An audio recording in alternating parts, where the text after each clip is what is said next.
Hi good evening friends, ఎలా ఉన్నారు? బాగున్నారా? నేను బాగున్నానండి. ఈరోజు పుల్కాలు చేస్తున్నాను.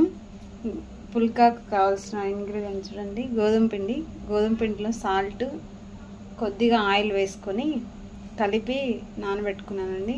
చిన్న ఉండలా చేసుకొని చపాతీలో రుద్దుకోవాలి. చపాతీని పెనం పైన వేసుకొని ఒక సైడ్ కాల్చుకోవాలి. రెండో సైడ్ కూడా కొద్దిగా కాల్చుకోవాలండి. ఆయిల్ లేకుండానే, వితౌట్ ఆయిల్ లేకుండా చేసుకుంటే హెల్త్ కూడా చాలా మంచిది కదా.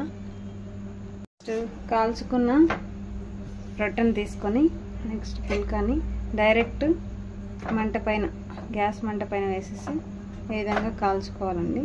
2 సైడ్స్.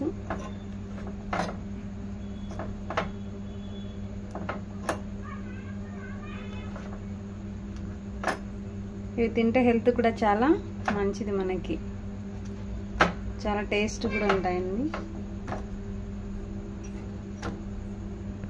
చూడండి పుల్కాలు ఏ విధంగా ఉన్నాయో. పుల్కాలు రెడీ అయిపోయాయండి. నేనైతే పుల్కాలు అందులోకి నేను వంకాయ కర్రీని చేశాను. మీరు ఏ మసాలా కర్రీతోనైనా కూడా తినొచ్చండి. పప్పుతో కూడా చాలా టేస్టీగా ఉంటుంది. నైట్ టైం పుల్కాలు తింటే చాలా హెల్త్ కూడా చాలా మంచిదండి. మీరు కూడా పుల్కాలు చేసి తినండి.